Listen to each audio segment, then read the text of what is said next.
Hello friends, तो कैसे हो आप। मैं आज आपको बता रहा हूँ डाबर हनी टच सिरप के बारे में, कफ सिरप के बारे में। फ्रेंड्स, इसे कैसे यूज़ में लेते हैं, किस पर्पज़ में काम आती है, वो सब मैं आपको इस वीडियो में बताऊँगा फ्रेंड्स। तो सबसे पहले चैनल को सब्सक्राइब करें, बेल आइकन को ज़रूर दबाएं, वीडियो पसंद आए तो लाइक करें, शेयर करें और कमेंट करें। फ्रेंड्स, डाबर की हनी टच सिरप है जो बिना एलोपैथी के यह आयुर्वेदिक से बनी हुई है हनी टच सिरप। इसकी डोज छोटे बच्चे को 5 ml दिन में 3 बार दे सकते हैं और बड़े को 10 ml दिन में 3 बार दे सकते हैं।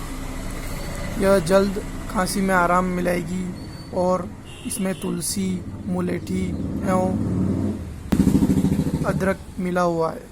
फ्रेंड्स, इस सिरप के साथ में एक कप सिरप का पाउच भी आता है, जिसे आधे गिलास गुनगुना पानी गर्म कीजिए, उसमें डालकर पीजिए। 4 ग्राम का पाउच है, वो मुफ्त फ्री आ रहा है। फ्रेंड्स, यह मात्र 115 रुपये की है। कारगर है डाबर हनी टच सिरप। इस दवाई का कोई साइड इफ़ेक्ट नहीं है और इसे लेने के बाद में नींद भी नहीं आती है।